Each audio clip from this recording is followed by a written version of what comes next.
current situation with our use of helicopters to transfer children in is far from straightforward. Because we cannot land the helicopter itself on site at the moment, we're faced with either landing at our nearest airfield, which is in Barton, across in the west of the city, just outside the M60, or we can land across the road in the fields. And in both cases, because we're having to do extra transfer, by which I mean from the helicopter to an ambulance, we put the child at increased risk, and we can eliminate that risk completely by just bringing them straight onto the site and then wheeling them straight through to the intensive care unit.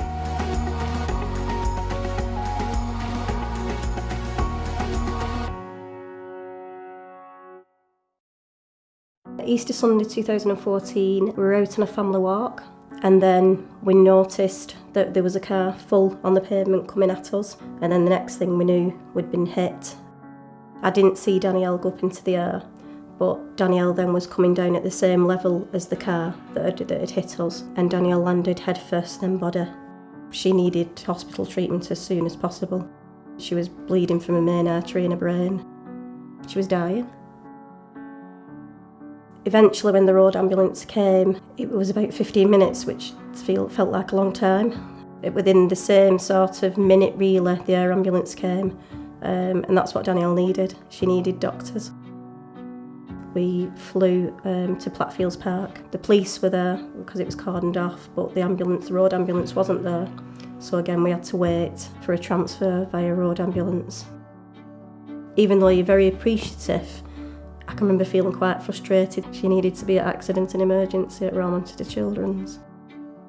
We arrived at the hospital via road ambulance with the 2 doctors from the air ambulance, and they took her straight into trauma. And you heard Danielle cry as she went into the trauma room, and then it was just a matter of waiting, really.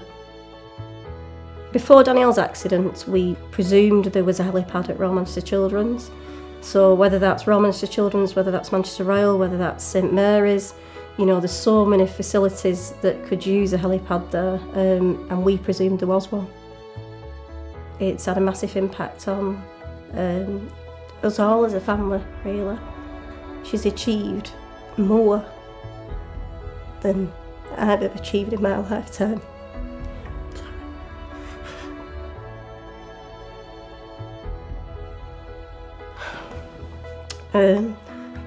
She's had to learn how to walk, to talk, to eat.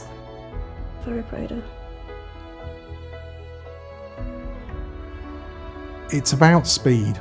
The key thing is there are therapies and things that just simply cannot be done until the child arrives on the site. This would make a difference.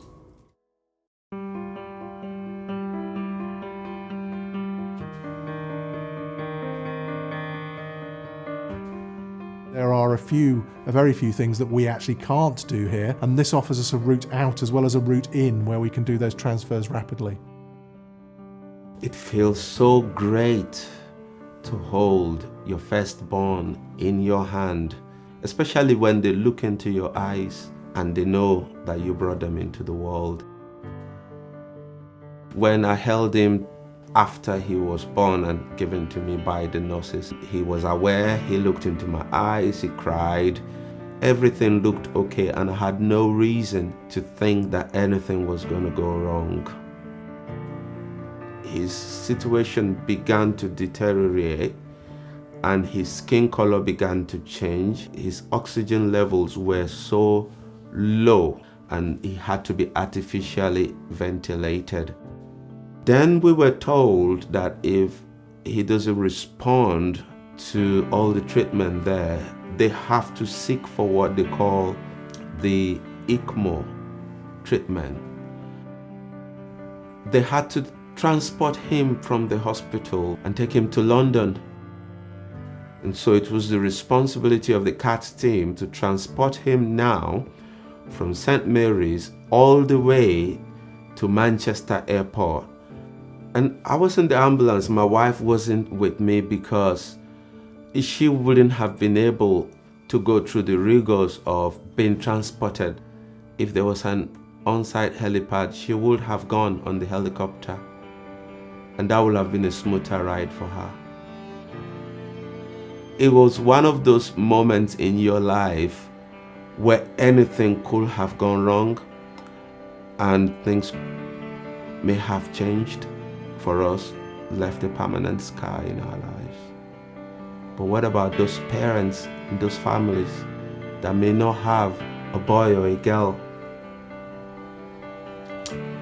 that will help them? And it's because of those families, I think, we just need to help.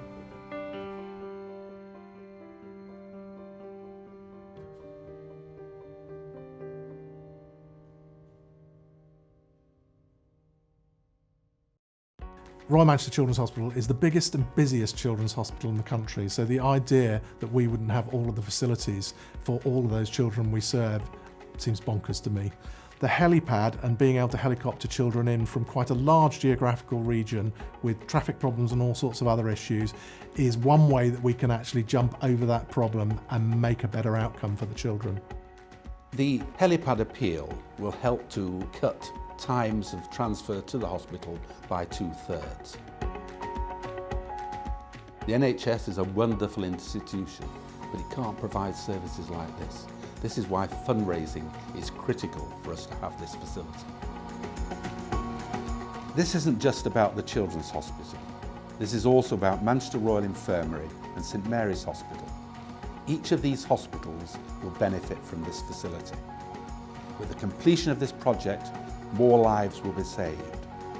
Every donation is vital to this because small donations accumulate to larger ones and we need the money. It's all about this critically needed facility.